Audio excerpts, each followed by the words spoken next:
The biggest thing is you foster right behavior to drive the usage. Right? Surge pricing it's a behavioral influence for the drivers to actually increase the usage.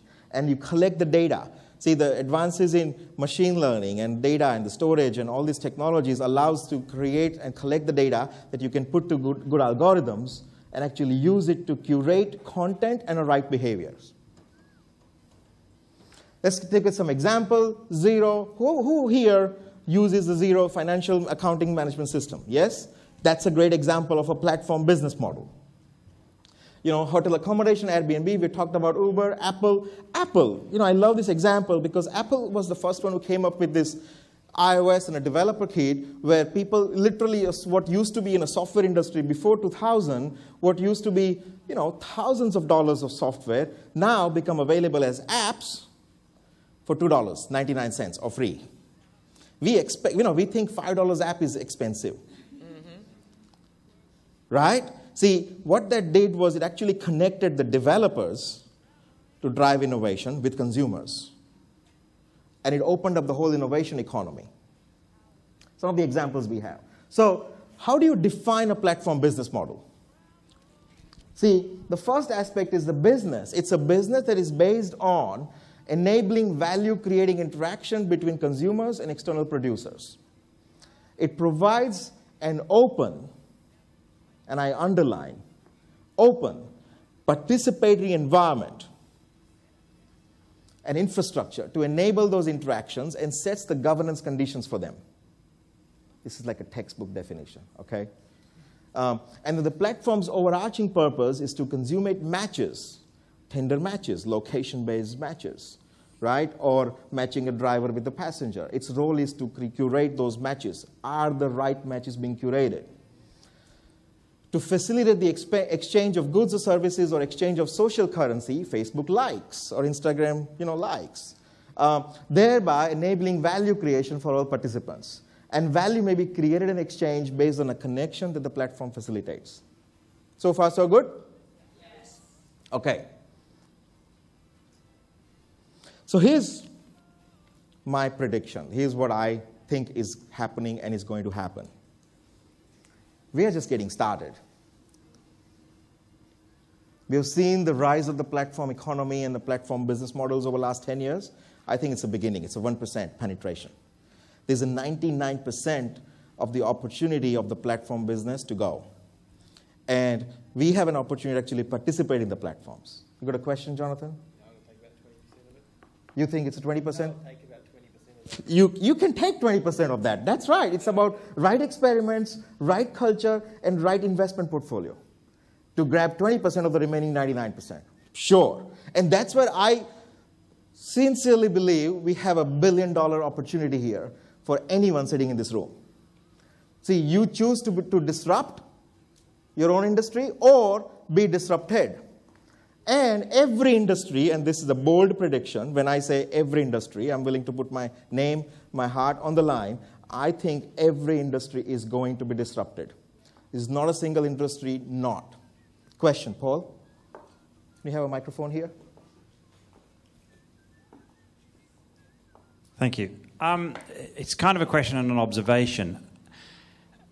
I look at, from what you're saying, and also from hearing Gordon, it feels a bit like Back to the Future, because what platforms to me sound like is intermediaries.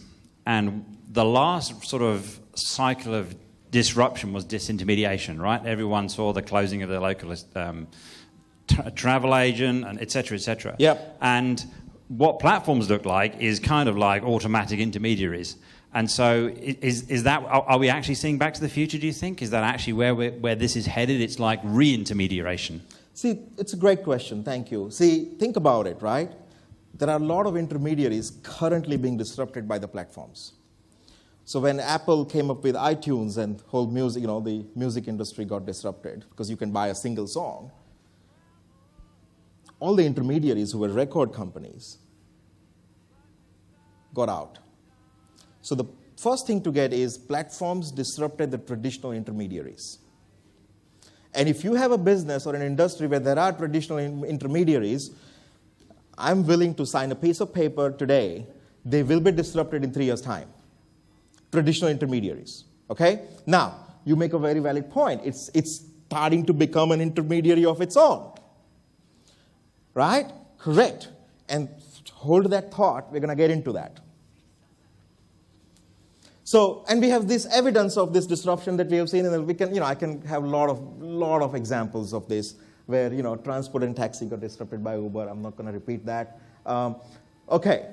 So what's the key characteristic of the platform companies?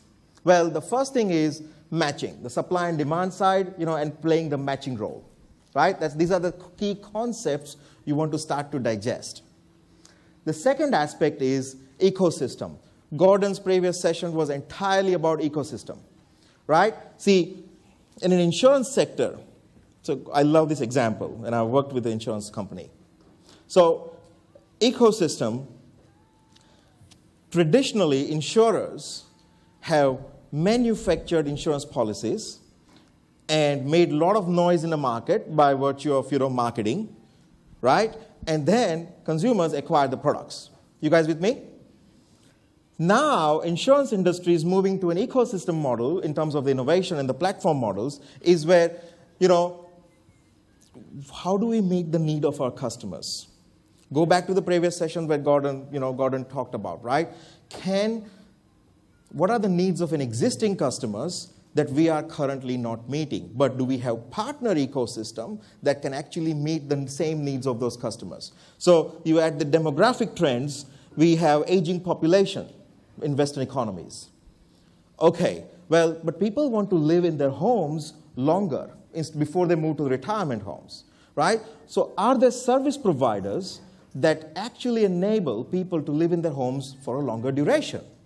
Okay, can we partner, bring those guys as a part of our ecosystem in the insurance sector? And this is not how the insurance industry thought even 3 years ago. Okay, what do people need? There is a home insurance. Okay, what do people need for a home insurance? People need to maintain. Plumbers, carpenters, painters. All those guys who are the home services industry and home maintenance and roof repairs, right? That industry, can we create a strategic partnership with them as a part of our ecosystem and enable digital interactions? So now my customers are no longer interacting with me on my app or my website portal just to buy an insurance product. Now, if their roof is broken, they can actually get a roof repairer. If they need a painter, they can actually get it. And we are collecting data, social media data and algorithms to actually predict and detect that the person is complaining on Facebook that, their roof got broken. Can we create compelling customer experiences where we call the existing customer and go, hey, we think your roof is broken. Is that true? Are you dealing with something? Before the instance of the claim occurs. Oh, look, we got repairer on the way. Don't worry about it. That creates the customer delight. But repairer is now part of the ecosystem. And unless you start to bring those partners as a part of your strategic acquisition, you are not moving to the platform models. And moving to platform models means thinking about not just technology, but actually which strategic partnerships you're going to create. I'm not going to go into more details because Gordon covered brilliantly. And then you have software developers who are coming up with innovations. That's where, your technology, your systems, your data, you can keep it locked up. Yes? And go, that's my data. Or you open up with APIs, application programming interface, so that other developers can take the advantage of data and come up with innovative products and solutions that can be made available via your platform, right? And it's driving that innovation.